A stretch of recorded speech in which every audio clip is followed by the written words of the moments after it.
Halo, selamat pagi, siang, atau malam kepada Bapak Wibawanto Nugroho PhD dan juga teman-teman kelas perekonomian Indonesia lainnya. Perkenalkan, nama saya Gerald Martua Uli dengan NIM 202401012187 akan memaparkan mengenai rangkuman-rangkuman dari modul 1 hingga ke 7 sebagai ujian tengah semester saya di kelas perekonomian Indonesia ini. Pada kesempatan kali ini saya akan memaparkan mengenai dinamika perekonomian Indonesia. Perekonomian sebuah negara bukanlah sekadar deretan angka inflasi atau grafik domestik bruto saja. Ia adalah denyut nadi dari jutaan masyarakatnya. Dalam kurang lebih 15 menit ke depan, kita akan membedah perjalanan ekonomi bangsa ini, mulai dari dasar ilmu ekonomi, sistem yang kita anut, tantangan kependudukan, hingga kebijakan moneter yang menjaga keseimbangan perahu ekonomi kita. Mari kita mulai pembahasan kita dari modul 1. Masuk ke modul 1. Kita berbicara tentang fondasi, yaitu pengantar ilmu ekonomi dan sejarah perekonomian Indonesia. Mengapa sejarah itu penting? Karena kondisi ekonomi kita pada hari ini adalah produk dari keputusan-keputusan dari para pemimpin kita di masa lalu. Perjalanan ekonomi Indonesia dibagi menjadi beberapa era penting. Kita mulai dari era kemerdekaan, yaitu dari sekitar 1945 hingga 1952, yang berfokus pada ekonomi perang. Lalu masuk ke Orde Lama, yaitu 1959 hingga 1966, dengan sistem ekonomi terpimpin, di mana politik menjadi panglimanya. Setelah itu terjadi transisi besar di Orde Baru, yaitu pada tahun 1966 hingga 1996. Di sini arah kebijakan berubah total, menekankan pada pembangunan ekonomi ditandai dengan masa oil boom atau bonanza minyak, yang membawa Indonesia menjadi negara industri baru di Asia. Namun krisis pada tahun 1998 membawa kita ke era liberal, dan sekarang kita berada di era desentralisasi sejak 2003 yang memberikan otonomi fiskal lebih besar kepada daerah.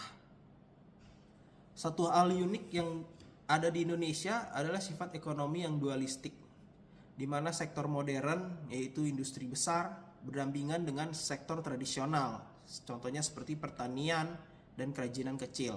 Biasa kita sebut itu UMKM. Secara makro, saat ini Indonesia mulai diakui sebagai salah satu kekuatan baru yang sangat diperhitungkan di dunia, tepat di belakang raksasa Asia seperti Tiongkok dan India. Kita memiliki sumber daya alam yang melimpah dan pasar domestik yang begitu masif. Namun modul ini juga mengingatkan kita untuk tidak menutup mata terhadap realita. Kita masih dihadapkan pada pekerjaan rumah yang sangat banyak. Ada masalah kemiskinan struktural, tingkat pengangguran yang masih fluktuatif, serta persoalan non-ekonomi yang sangat berdampak pada ekonomi itu sendiri, yaitu praktek KKN, korupsi, kolusi, dan nepotisme. Isu-isu ini adalah faktor yang menghambat dan menggerogoti efisiensi ekonomi kita. Walau begitu, dengan regulasi yang terus diperbaiki oleh pemerintah, harapannya kita sebagai akademisi dan masyarakat harus tetap optimis. Indonesia sedang berada di jalur yang tepat untuk mengentaskan masalah-masalah tersebut. Pada modul kedua ini, kita akan membahas mengenai sistem perekonomian negara. Apakah sistem perekonomian negara itu? Sistem perekonomian negara itu adalah suatu kerangka kerja atau strategi yang digunakan oleh suatu negara untuk mengalokasikan sumber daya, memproduksi barang, dan mendistribusikan kekayaannya.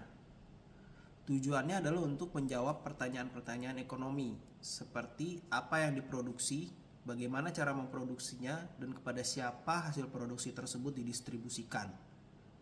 Nah, pada sistem perekonomian ini terbagi menjadi beberapa jenis, yaitu yang pertama adalah sistem ekonomi tradisional, di mana sistem ekonomi ini mengandalkan kebiasaan dan adat istiadat turun-temurun, umumnya menggunakan sistem barter. Dan fokus utamanya adalah untuk memenuhi kebutuhan hidup sehari-hari. Yang kedua adalah sistem ekonomi komando atau terpusat. Semua keputusan ekonomi dan kepemilikan alat produksi diatur dan dikendalikan sepenuhnya oleh pemerintah. Selanjutnya adalah sistem ekonomi pasar, yang sering kita sebut adalah liberal atau kapitalis.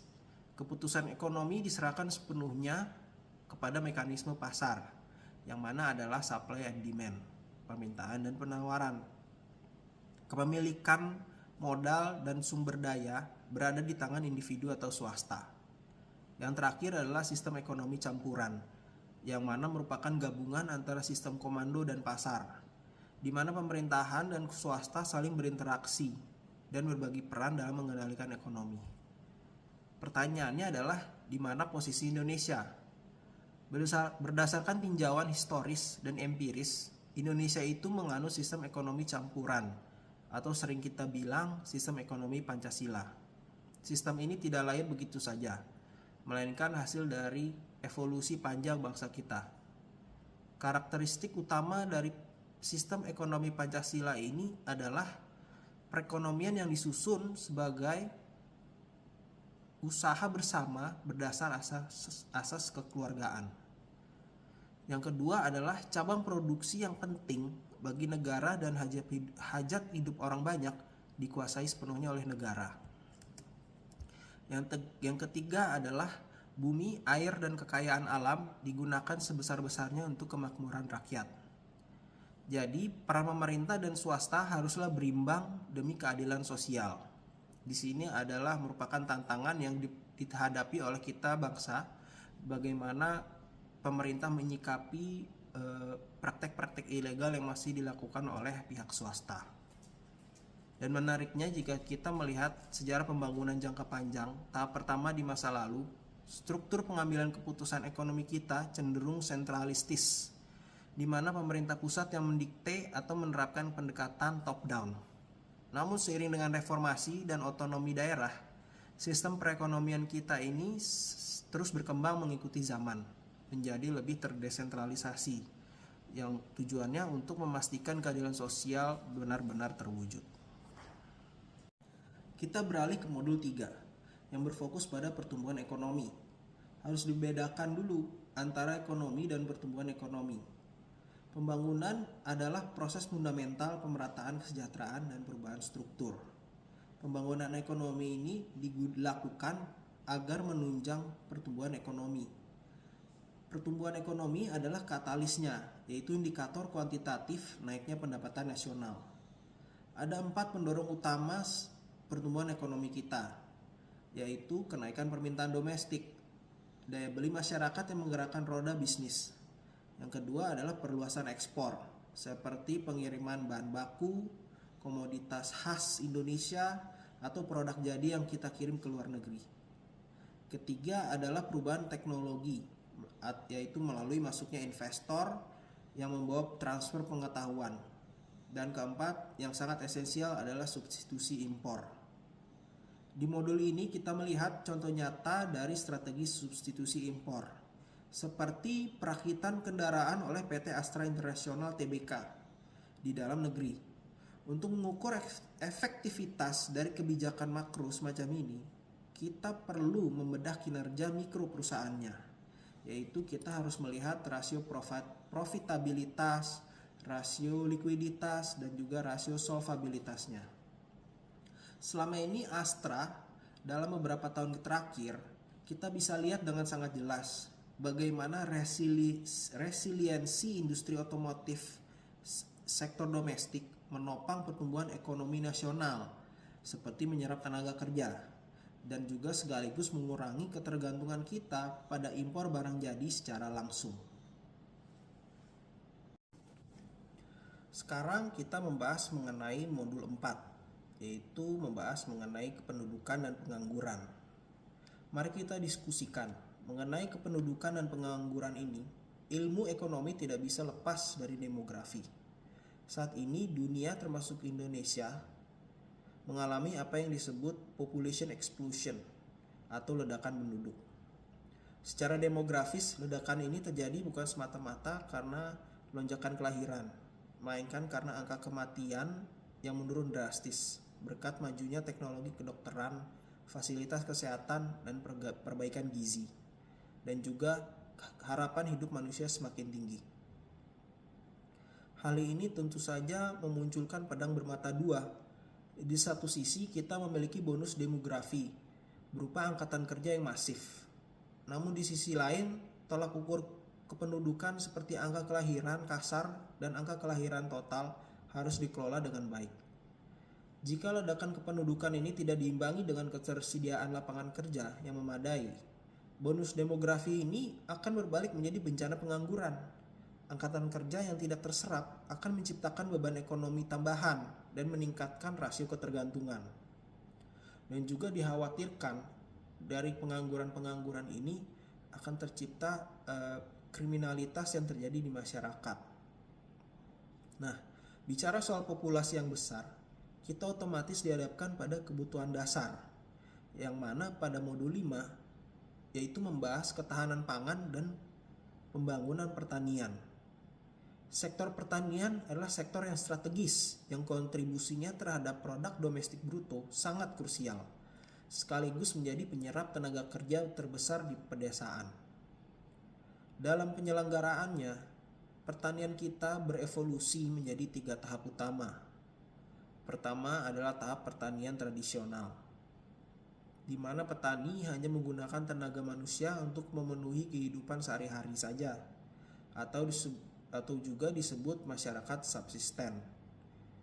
Kedua, yaitu tahap peralihan, di mana sektor ini mulai mengkombinasikan tenaga manusia dengan alat mekanis atau mesin dan teknologi padat karya, sehingga produksi ini mulai bertumbuh, mulai memiliki surplus untuk dijual.